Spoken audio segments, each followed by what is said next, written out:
തുടർ പരാജയങ്ങൾക്ക് ശേഷം മോഹൻലാലിന്റെ മികച്ചൊരു തിരിച്ചുവരവ് അടയാളപ്പെടുത്തിയ ചിത്രമാണ് ജിത്തു ജോസഫ് ഒരുക്കിയ നേര്. ക്രിസ്തുമസ് റിലീസായി ഇന്നലെ പ്രദർശനത്തിന് എത്തിയ ചിത്രം ഹൗസ്ഫുൾ ഷോയുമായി മുന്നേറുകയാണ്.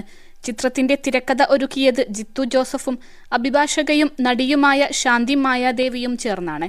ഇപ്പോഴിതാ ചിത്രത്തിന്റെ വിശേഷങ്ങൾ പങ്കുവെക്കുകയാണ് ശാന്തി മായാദേവി.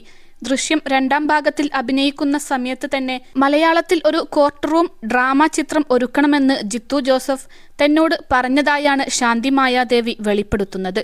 ദൃശ്യം രണ്ടാം ഭാഗത്തിലും അഭിഭാഷകയായി താരം വേഷമിട്ടിരുന്നു. നേര് തങ്ങൾ രണ്ടുപേരും ചേർന്ന് എങ്ങനെയാണ് എഴുതിയതെന്നും അവർ വ്യക്തമാക്കുന്നു. ദൃശ്യത്തിന്റെ സമയത്ത് ജിത്തു സാറാണ് ഒരു ത്രെഡ് പറയുന്നത്. എനിക്കൊരു കോർട്ട് റൂം ഡ്രാമ ചെയ്യണം, കുറെ കാലമായുള്ള എൻ്റെ ആഗ്രഹമാണ് അതെന്നായിരുന്നു അദ്ദേഹം പറഞ്ഞത്. മലയാളത്തിൽ ഒരു കോർട്ട് റൂം ഡ്രാമ വേണമെന്നായിരുന്നു അദ്ദേഹത്തിന്റെ ആഗ്രഹം, ശാന്തി മായാദേവി പറയുന്നു. വളരെ ആധികാരികമായി എടുക്കുന്ന ചിത്രമായിരിക്കണോ എന്ന് ഞാൻ സാറിനോട് ചോദിച്ചു. അതേയെന്ന് അദ്ദേഹം മറുപടിയും നൽകി. എന്നാൽ അത് വളരെ ബോറായിരിക്കും എന്നാണ് ഞാൻ അദ്ദേഹത്തോട് പറഞ്ഞത്. അത്തരമൊരു ചിത്രം വളരെ ഡ്രൈ ആയിരിക്കുമെന്നും പറഞ്ഞു. അവർ തുടർന്ന് പറഞ്ഞു, ഒരു എന്റർടൈൻമെന്റ് പാക്കേജിൽ അതിനെ ഉണ്ടാക്കിയെടുക്കുക പ്രയാസമാണ്. എങ്കിലും ഒരു കോർട്ട് റൂം ഡ്രാമയിൽ പങ്കുചേരാൻ എനിക്ക് സന്തോഷമേയുള്ളൂ. കാരണം അതെന്റെ ഏരിയ ആണ്. ഞാൻ വലിയ എഴുത്തുകാരിയല്ല, എനിക്ക് എഴുതി പരിചയവുമില്ല എന്നായിരുന്നു ഞാൻ പറഞ്ഞത്.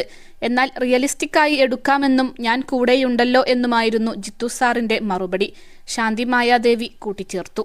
മോഹൻലാലിനെ നായകനാക്കി ജിത്തു ജോസഫ് ഒരുക്കിയ ഏറ്റവും പുതിയ ചിത്രമാണ് നേര്. പ്രിയാമണി, അനശ്വര രാജൻ, ജഗദീഷ്, സിദ്ദീഖ്, ശ്രീധന്യ എന്നിവരാണ് ചിത്രത്തിൽ മറ്റു പ്രധാന കഥാപാത്രങ്ങളെ അവതരിപ്പിച്ചത്. ആശീർവാദ് സിനിമാസിന്റെ ബാനറിൽ ആന്റണി പെരുമ്പാവൂരാണ് ചിത്രത്തിന്റെ നിർമ്മാണം. ദൃശ്യം 1, ദൃശ്യം 2, 12th മാൻ, റാം എന്നീ ചിത്രങ്ങൾക്ക് ശേഷം മോഹൻലാലും ജിത്തു ജോസഫും ഒന്നിക്കുന്ന ചിത്രം കൂടിയാണ് നേര് എന്ന പ്രത്യേകതയുമുണ്ട്. ഒരു കോർട്ട് റൂം ഡ്രാമയാണ് ചിത്രമെന്ന് അണിയറ പ്രവർത്തകർ നേരത്തെ തന്നെ വ്യക്തമാക്കിയിരുന്നു.